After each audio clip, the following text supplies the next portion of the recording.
Evening, everyone. My name is Emre Çelik. I have the pleasure of presiding over the Rumi Forum, and welcome to tonight's evening talk. I have the pleasure of hosting Ken Bedell, who's the author of Realizing the Civil Rights Dream, Diagnosing and Treating American Racism. He's earned his doctorate in sociology from Temple, graduate degrees New York University, and theology from University of South Africa, and also degrees in chemistry from Cornell. Of course, there's a long list of things that are hopefully in the email you received, but most recently he served in the Obama administration as a senior advisor in the Department of Education. There he worked in the Center for Faith-Based Enabled Partnerships and directed the President's Interfaith and Community Service Campus Challenge. And he's published widely on topics as varied as the history of worship, the sociology of technology, computer technology and education, and race relations. The World Association for Christian Communication published his book, Different Ships, Same Boat, as part of a series on, in inverted commas, In Search of Common Values. So welcome, Ken. Thank you for your time this evening. Let's hear about your book before we open up to questions from the audience. Good. I'd like to start where often people will ask me, and sometimes I think they want to ask me, but they don't. How is it that an old white guy like you thinks that he could write anything about American racism? And I will confess right off that I'm a little bit embarrassed by the presumption of the title that the publisher chose. But I come at this from primarily a sense that it's so important that it doesn't matter whether we're light-skinned or dark-skinned, that we as Americans need to figure out how to take on both figuring out what racism is all about, and so I'd like to start with one of the places that has driven me, I guess, to this. It was a number of years ago, actually in the mid-1980s. I was a United Methodist pastor on the Eastern Shore of Maryland. Is anyone familiar with the Eastern Shore of Maryland?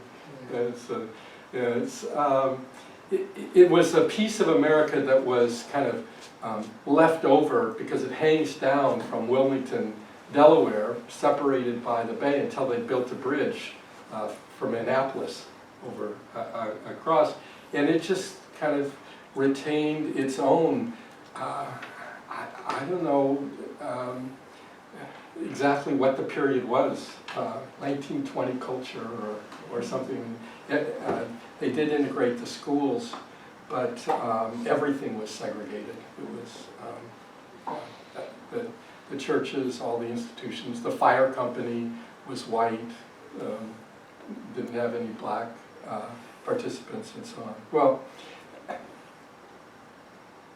Well, while we were living there in the mid-'80s, the KKK decided that they would have a rally in our little village, Preston, Maryland.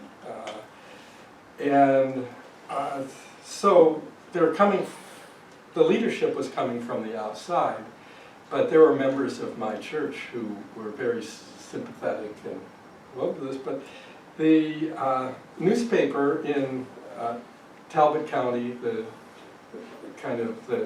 the regional newspaper, discovered that they could interview me, and I would, and they would say, well, we had this flyer from the Ku Klux Klan that said that they are promoting true Christianity.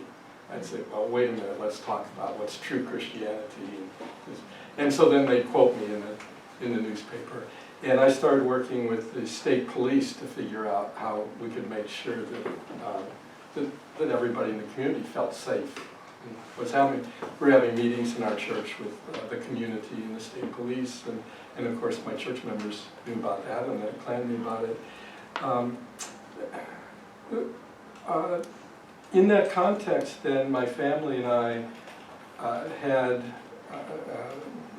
I won't list all the things like I was out visiting someone in a rural area and came back to get in my car and scraped in the front windshield was KKK. Went out one morning and somebody had been, you could see, so I don't know how serious they were about it, that they were putting sugar into the gas tank of my car. There were letters posted on both on the church and on our front door that were saying, that basically said, stop preaching what you're preaching. The most terrifying was the call at 2 o'clock in the morning when there was a voice that said, well, you need to stop talking against the Klan. We know that you have 2 small daughters. We had a kindergartner and a second grader, I think, at the time. That we know that you have 2 daughters and you certainly wouldn't want anything to happen to them. I only experienced that kind of terror, that terrorism, for a matter of 6 weeks, maybe 2 months. But what I know from that is that there are Americans who are living under the threat of police brutality, under the threat of brutality from organizations like the Klan, who are under a kind of constant barrage of racial discrimination and threats, and don't know when the next phone call might come, or when there might be a direct kind of attack, as well as the daily attacks that sometimes are called microaggressions, just mean things that are happening. And then a president who just continues to raise promote a sort of racial environment. And I don't see how, just for myself, how I can pretend that that doesn't happen, or pretend that racism isn't an incredibly detrimental personally, socially, culturally, across the board, and that so therefore I kind of presumptuously decided a whole series of things, which I won't tell the whole story, that I was going to work on trying to make some sense of this, and to write about it, and to write about it from the perspective, and what I started out with, and what I came to and today firmly believe, is that since 1960 there have been very important and new understandings about society and how societies change that sociologists and social psychologists have now developed research, developed theories, have put those theories into testing, and that the science of psychology, social psychology in particular, and sociology, if taken seriously, have something to offer us today that we didn't have in the 1960s. And that in the 1960s there was a rising moral sense that the racism is wrong. That was and it was a sense of justice, a sense of just recognizing the racism is something that we don't want to have continue as part of our American history. But we didn't have the tools that we have today. And so that's what this book tries to do, is to identify those sociological insights, the theories, and then to say, well, I'm going to stop there and kind of finish with talking about what the science of sociology says about what we can do, where we can go, what we can do about it. Is it okay if I pause and see if somebody wants to say something about it up to that point, and then go into a sort of quick overview of where I'm coming from in terms of the social theories? However you like. Any questions up until this point?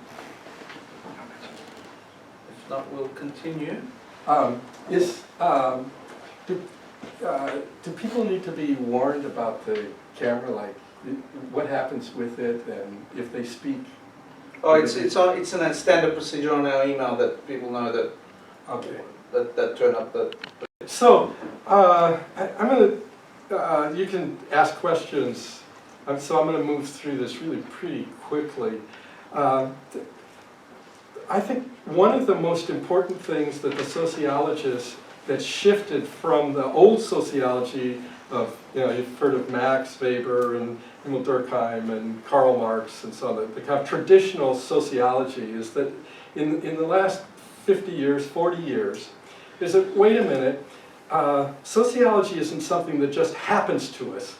It's part of us, and we make society. Society doesn't just make us, but society does make the culture in our society does make us, and so that there's a recognition that the sociologists that they don't just look at how do like Marx talked about the forces of production, as if that determined how we are and our ideology and what we believe and so on, and what the Anthony Giddings is, well, no, we're actors in this. It sounds kind of silly to tell someone, well, you're just a product of the social forces. Well, what that means is that the role of stereotypes takes on, as we think about stereotypes, it takes on a role of the stereotypes are part of our culture. To say that Hispanics are lazy and don't want to work is a stereotype of Hispanics, but when the President of the United States says Puerto Ricans just want people to give everything to them, that's enforcing, that's claiming that stereotype and enforcing it in making it part of our culture. So the whole thing is kind of cyclical in that sense. And that the stereotypes also, one of the things that the social psychologists have figured out is sometimes they talk about microaggressions, that the stereotypes are not something to just say, oh, don't worry about it. They actually impact our personalities. That it's not something you just say, oh, you can just not worry about that. I'm going to give a quick example from my own experience of how the stereotypes then get internalized and make a difference. I happened to be in Seoul, Korea, a job I previously had at a university. I was working with universities. I was visiting a university, and we were having lunch. And the Koreans eat with chopsticks. I've used chopsticks since I was in intermediate school. I can pick up a pea with a chopstick. Okay, that's one of the things that part of my growing up was learning how to eat with chopsticks. So we're eating there, I'm eating, we're having a nice time, and then one of the Koreans says to me, "You're doing very well with those chopsticks." Well, the stereotype is that a white American wouldn't be able to eat with chopsticks. I tried to pick up a mushroom and I couldn't pick up the mushroom. Now, you say, well, why didn't I just let that blow off? I couldn't, only on reflection later did I think, applying the stereotype to me made a difference in my ability to actually eat with chopsticks. And what social psychologists have figured out that that phenomena, those microaggressions that are just reminding us of the stereotypes, have a profound, in fact, on our behavior and even on our accomplishments. Well, so obviously, then we can't just say, oh well, let's not worry about Uncle John who says all these racist things. It does make a difference when Uncle John's saying all these racist things. You know. This second area where sociologists had a whole lot of made a whole lot of advancement is in understanding the institutional racism. And one important distinction is to see two kinds of institutional racism. The first kind is a racism that is just part of the institution's culture and practices, and that has absolutely nothing to do with the fundamental reason for the institution's existence. A grocery store may only, a grocery store may only hire white people to be clerks and have people that are putting things on the shelf for people of color or something. I mean, they may do something like that.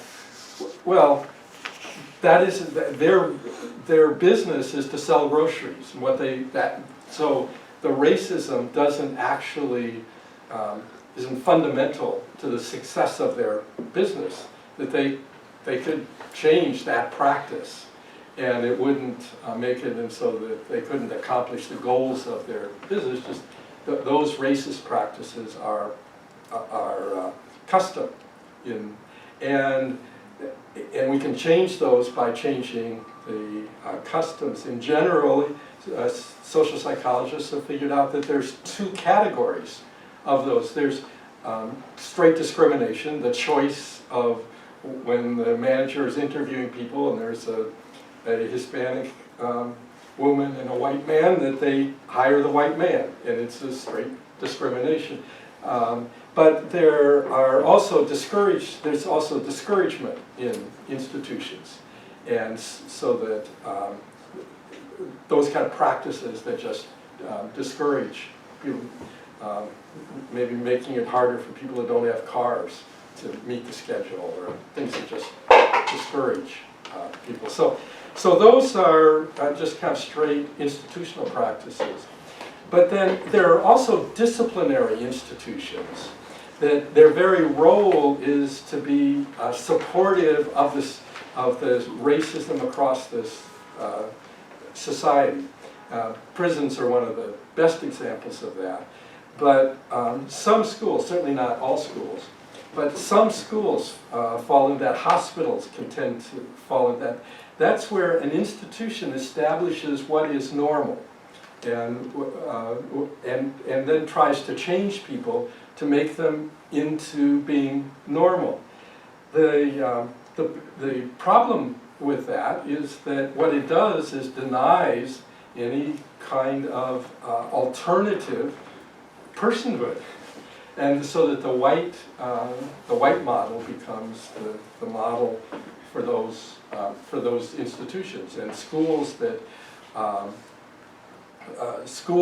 deny the full participation of parents in seeing what's happening. I think I say not all schools, and it's not just because I'm here, but in other places, the Gulen schools are an example of the exact opposite. The schools can be empowering, which is the foundation of the Gulen movement schools, of taking children and not saying, oh, you have to be this kind of Muslim, or you have to be this way, but teaching them in a way that builds on who they are, and where they're coming from, and where they want to go. And so you can see a kind of distinction there of empowering schools, and there's schools that are disciplinary. Okay, I think I we'll pause there, because then the other thing I want to talk about, so, okay, what do we do? So we got all this, isn't that interesting, kind of academic analysis, and we can think about how things are, what are we going to do about it? So we'll talk about that next, but I'll pause now. And before I'll ask, let me just, for the benefit of this audience, and of course the audience there, that's what the book looks like, Realizing the Civil Rights Dream, and of course people, obviously Amazon.com, I assume. And I have a flyer here that has a discount coupon on it, but it's somebody who isn't here to pick up the flyer. I have a website that's called civilrightsdream.com, and on that website I try and post where you get things less expensively. Civilrightsdream.com. Civilrightsdream.com. Okay, excellent. Yeah. So up until this section, any questions from the audience? Being from the United States, being from the Caribbean, you know, that the place that has suffered tremendously from obviously type of racist practices will still suffer from them. I mean, we can see it going on right now, right, against the background of hurricanes. Obviously, you know, you talk about disciplinary institutions, you know, often government talk about total institutions, right? Yeah. So, but one of the issues also, and I'm a little bit always worried when discussions about racism becomes too geared towards psychology, right? There's always socioeconomic practices, right? There are always hierarchies that we're talking about, right?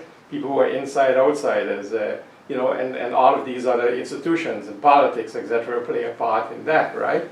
And so I was wondering, how do you see all of that in, you know, the ongoing practices of, you know, exploitation and exclusion of people, right? Yeah. That is basically dominant still in the West, right? That this is really the problem now as the West demographically changes, and a new population comes in, and that population grows and starts to become restless and do not want to accept these practices, that you get this type of backlash that we are dealing with right now, right? So how do you see this, that issue playing out?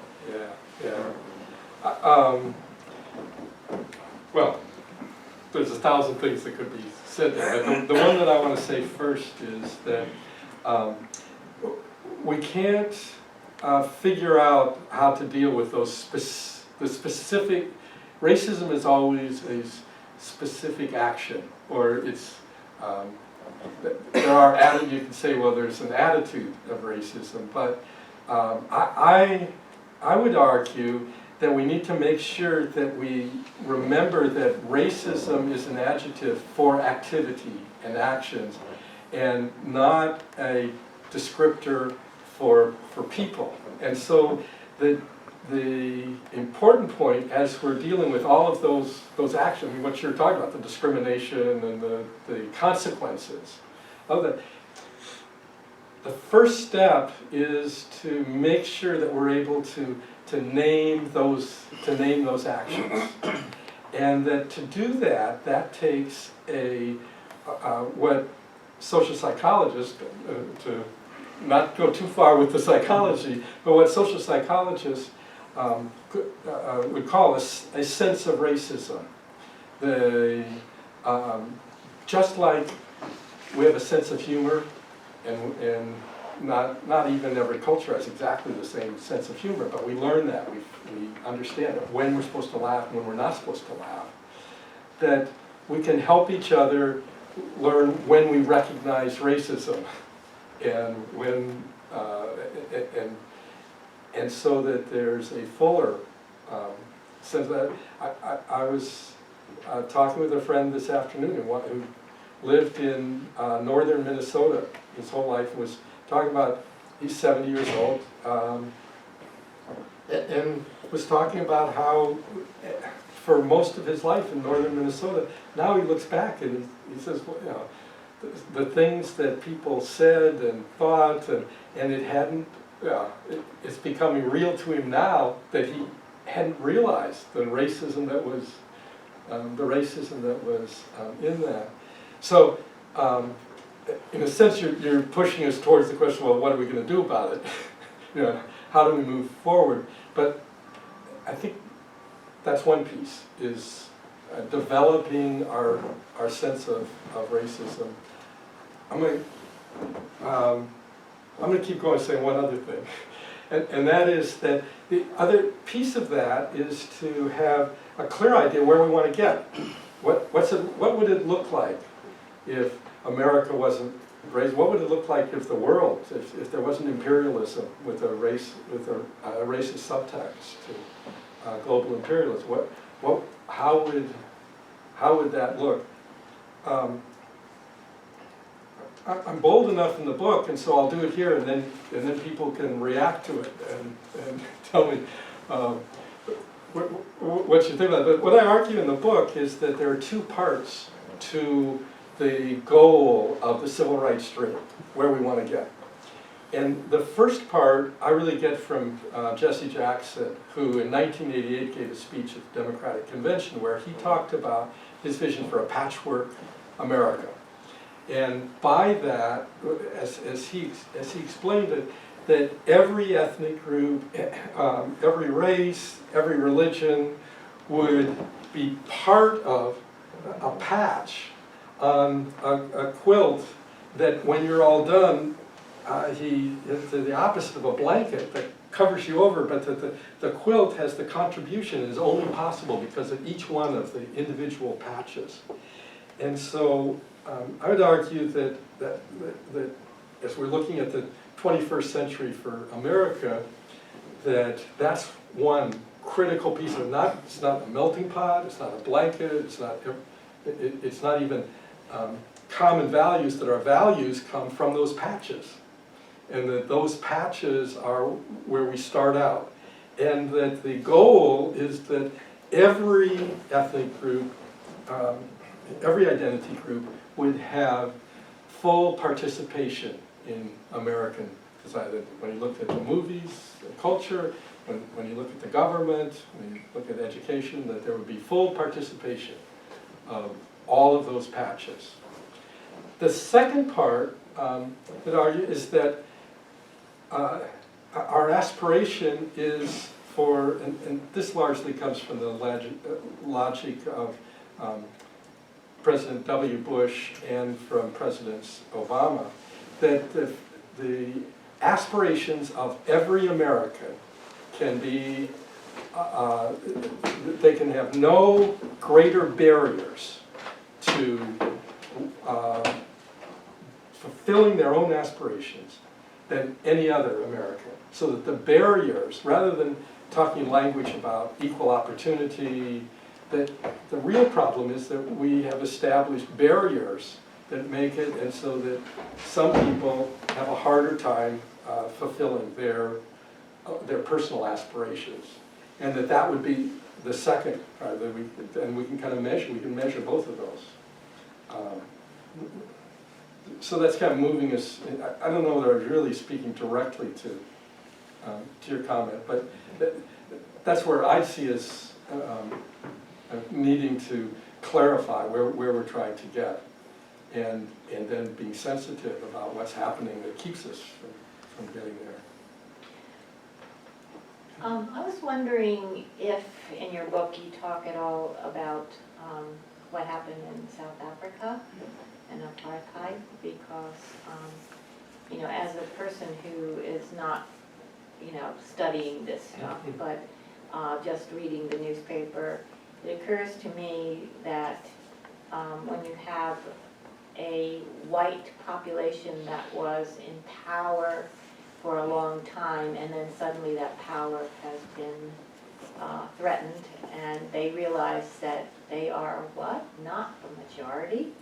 And and I feel like we are experiencing that here, and it's something that has been talked about for a long time. I mean, even I, who haven't studied this, was aware of the fact that the population of the United States would be changing to a much more dominant, what was then called minority population, so that the minority becomes the majority. And it's not just black people, but people of color. So I'm wondering, this whole scenario, which I feel is very much something where people get locked in the past and can't move forward, if that's part of your framework. Well, the answer to your first question is that in the book I talk about American racism, which I think is in some ways global. But the parallels in this situation in South Africa, I do think is really interesting and in some ways very informative. So I'll just kind of boldly do my take on that. I lived in Southern Africa. I taught high school in Swaziland, right next door to South Africa in 76, 77, 78. And spent a fair amount of time both in South Africa and doing things like part of a group that set up a school for refugee students there were riots in Soweto in 1970 and a number of students murdered by police and so on. And some of them fled to Swaziland and became involved with those students and with what was happening there. So that's really where this is. Where this kind of boldly is coming from, and maybe others will have these.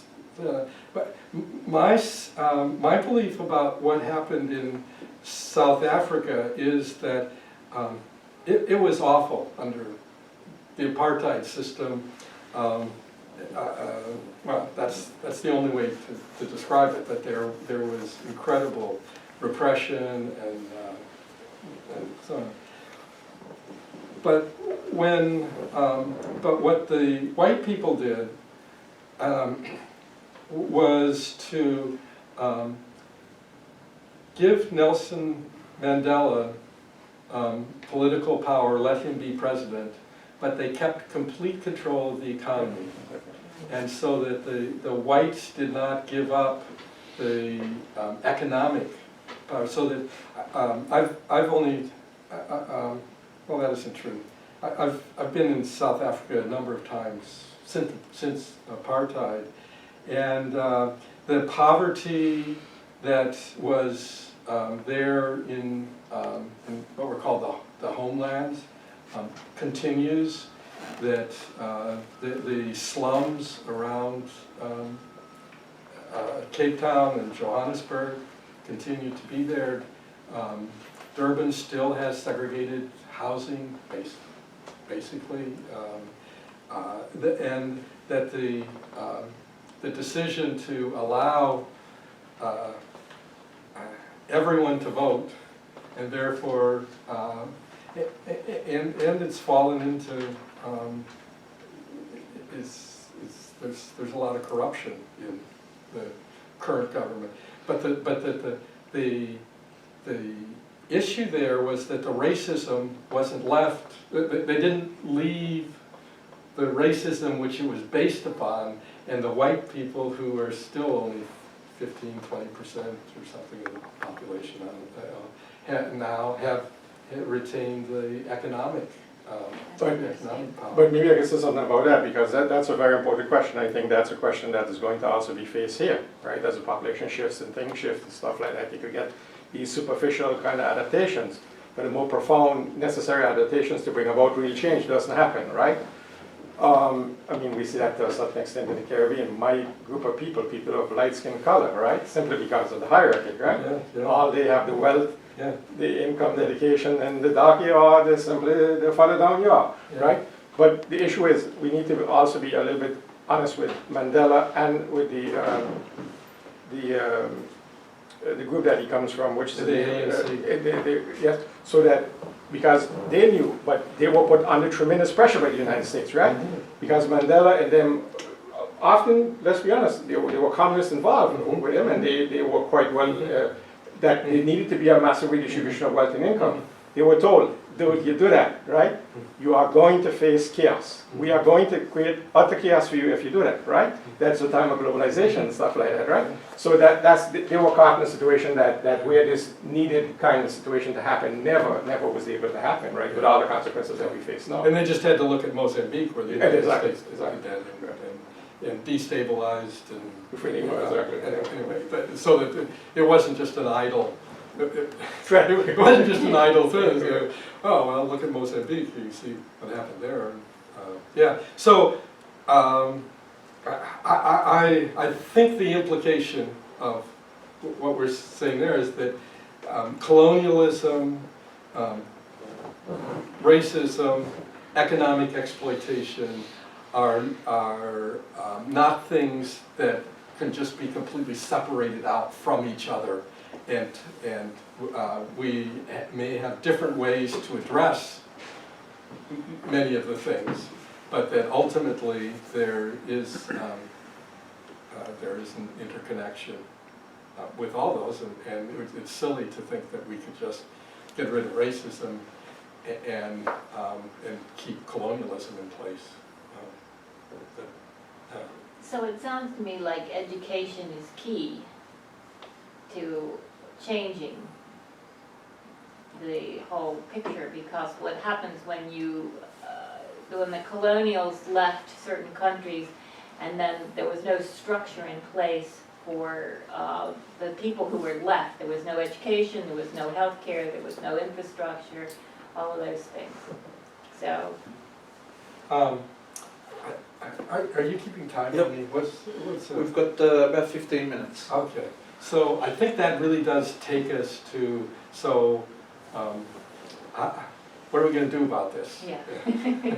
Yeah, and often,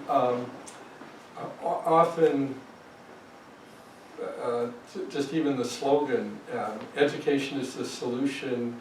Another piece that I haven't mentioned that drove me to sit down and go to the Library of Congress and spend hours kind of putting things together was that Arnie Duncan, who was my boss at the Department of Education, started throwing into speeches that he would give, education is the civil rights issue of our time. And I had a colleague who said to me, well, civil rights is the civil rights issue of our time. and that made some sense to me. And then I also started to reflect on Secretary Duncan. I have incredible, I feel honored to have been able to work for him. You know, but it meant something to him because it was very important to him, and he's very committed to education that brings civil rights. But I ended up going to talk to him, and I said, I actually called him Arnie, because he asked for that. I said, Arnie, when you say education is the civil rights issue of our time, half of Americans were born after 1977, 78. And it means something very different to those who were born before 1978 than those who were born after. We're talking about half of Americans. And even to those groups, to say something is the civil rights issue means something different to me. It was in many ways formed in the 1960s than it does to someone who's just 10 years younger than I am, who came after that. And so I said to him, I said, well, if you really want to make sense of civil rights, it takes a book. You've got to have a chapter. What's the history? How did we get here? How does preschool, what civil rights have to do with preschool? What's it have to do with higher education? What's it have to do with the support of the academia? It takes a book with a chapter about each one of those things. So he said, well, why don't you write the book? And Ben has been very kind to me. You can see in the back of the book that he's been very supportive and kind in that. But what I came to was back to what my colleague had said, is that education is critical, but how is it that we actually do transform from what I would call the white paradigm, that white things are the normal, that the way we do, the way we structure college education, which is around a white paradigm of doing that, that our system of the elementary and secondary education, with states establishing standards of what everyone in that state needs to follow, that all of that is contributory towards us not having a vision for a patchwork, but for having a vision of a blanket that covers it. And so to just say education and mean we'd like everyone to get educated according to the white system is not addressing civil rights. And too often that's sort of the way to think about, well, let's just have more scholarships. At this point, for the last, well, since the civil rights movement, and for the last 50 years, wages and incomes for people have gone up and down, and employment goes up and down, and the white unemployment goes up and down, and black unemployment consistently is twice that.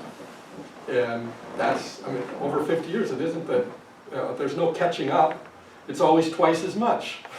And that goes across high school education. You break it out, and you break out whites with a high school education have higher income than blacks with a high school education. College graduates,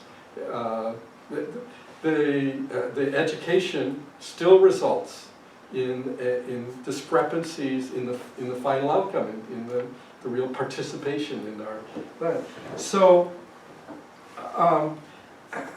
that's a kind of negative about education. So what is, then I would argue that education is absolutely essential, but that it needs to be liberating education, and that it needs to be education that looks at gifts of everyone rather than what's missing. You know, that we need to take seriously, again, the kind of philosophical foundation for education that the Gulen movement is arguing for, that looks at children and adults and everyone, and says, how is it that we can empower people to come to their full potential, and that kind of education is the only way that education is beneficial towards moving us out of classism and sexism and imperialism and so on. So this is going now to the closer. So how do we get from here to there? And this is where sociologists have done a whole lot of work in the last 50 years and have started to really think about what is it that makes it possible for societies to change from one paradigm, the white paradigm, like we have now, to, and you can call it a variety of things. I call it the patchwork quilt paradigm, the paradigm of everyone participating and not having barriers for one person. It's greater than another. How do we get there? Well, what they've identified is, first of all, that reality, we call it the social construction of reality, that we think that this society takes on a kind of reality that gets constructed socially. It gets constructed by what we do, what we say, by our experiences, by our interactions. and that construction ultimately is arbitrary, that the white paradigm is one that we've made, we've constructed, we accept, we continue to perpetuate it, but it's our making. And so then the question becomes, well, how do we change from one paradigm to another? And there again, there's been a lot of work on paradigm shifts. And the steps are controversial. I mean, like every theoretical perspective, there are people who question the theories, and they're getting fine-tuned. But there's basically three steps. Let's take the paradigm shift, which is kind of used as the one that's the best illustration of thinking that we live in a universe where where the Earth is the center of the universe. Everything in the universe is circulating around the Earth. And you look at the skies, and they're all out there, and we're at the very center. God put us here as the very center of all this and this. Well, that was a paradigm, and that impacted theological perspectives, and it impacted psychological understandings, and science and astronomy and so on. And then there was a period. The first step is that a few people started to say, well, it isn't quite, the mathematics isn't quite working out. It doesn't quite make sense to think of the Earth as the center. It makes more sense to think of the sun as the center of the universe. And they started, the math isn't quite working to try to predict where the planets are. And there's, when we look at the way that the sun moves in relation to the Earth, there's some problems with seeing the sun being the thing that's in motion here. And so the first is the questioning, the pointing out. What I talked about, really having more and more people who are developing a sense of racism, who can call it out, can name it, can feel it themselves, can participate in the things that are happening in work or the politics and so on. That's the first step, is that uncomfortableness with the white paradigm, saying we don't want this to, we don't see how this is going to make sense. Anyway, I mean, even if we were going to say, these English-speaking Native American white men are going to run out of time, that even if they weren't going to run out of time, or we weren't going to run out of time, it's still a question that just isn't quite, it's not working. That's the first step. The second step is that some people start to work in the areas that are the alternative, to really live out a patchwork quilt, to start schools in Virginia and Maryland that are an alternative, to say that there can be schools that are different from this, to start political organizations.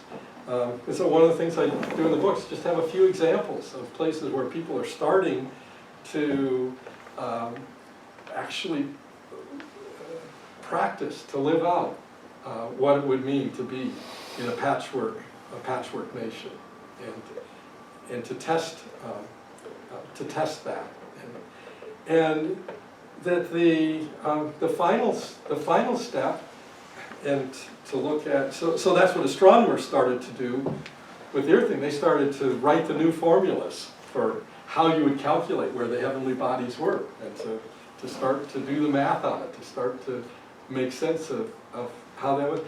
And finally, it really is even for science, it's a social process that people we're about done.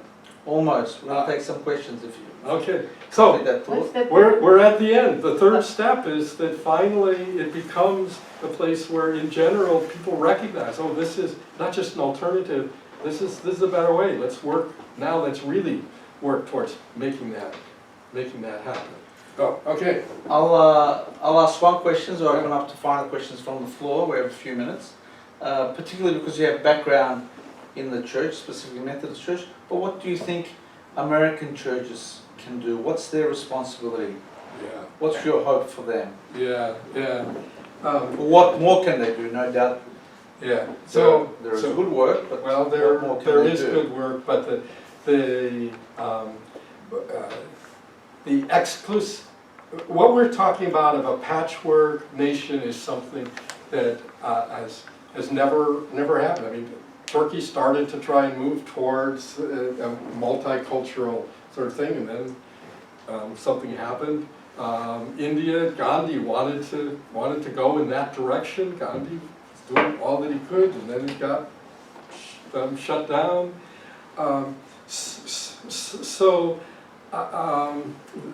We're not just talking about we're not talking about something that's easy. Wait a minute, wait.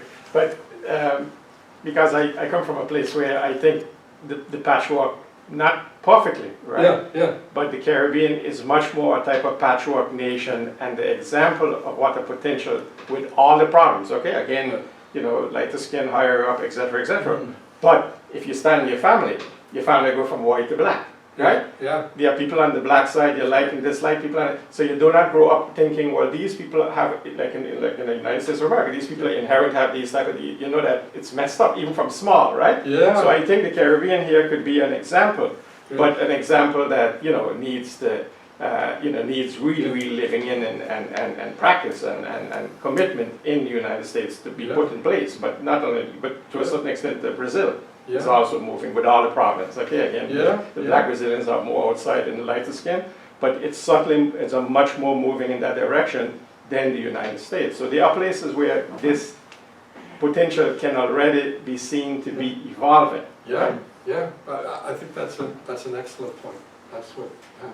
I think we have not a perfect example, but something that's working like that at the All Souls Unitarian Church in Washington, D.C.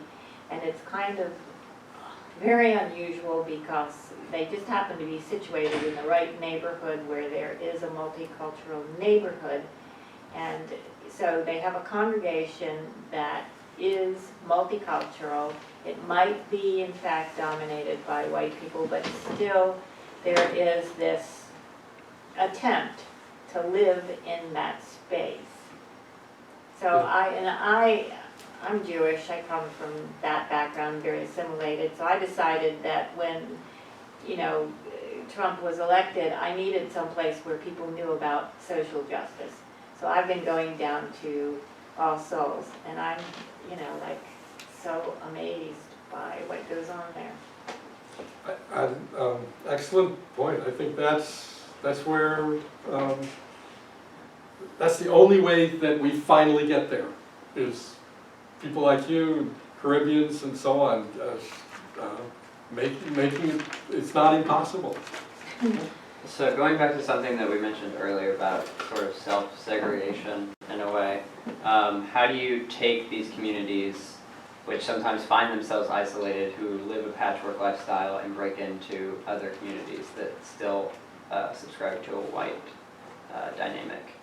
I think that's really the problem that we're having. We have a divide between sort of what's commonly referred to as flyover country versus cities and urban centers that live a patchwork community. Yeah, yeah.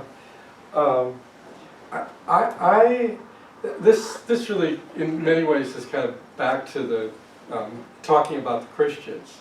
Is that I think that our movement in terms of a paradigm shift can and needs to happen at every place, and that we don't just dismiss those Lutherans out in Minnesota who think that they're the ones that kind of have it all together and are all right, but that the transformation of Christianity from something that is exclusive that recognizes that the history, the founding of Christianity was in the Roman Empire, in an incredibly pluralistic Palestine with Romans and Greeks and Jews and the evolving community of Christians in that news, and across the Roman Empire, which probably now the United States is the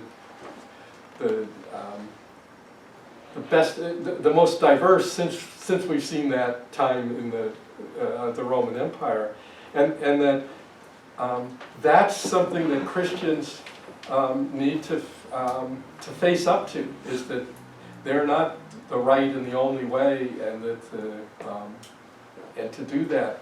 So, to speak to your question, if we wait until we get the integration geographically and across groups before each group and each place takes seriously working on the transformation to away from the white paradigm, we'll never get there if we think it depends on doing that first. We have to have the flyovers working on it. We have to have the cities, everybody working on it. On that hopeful note,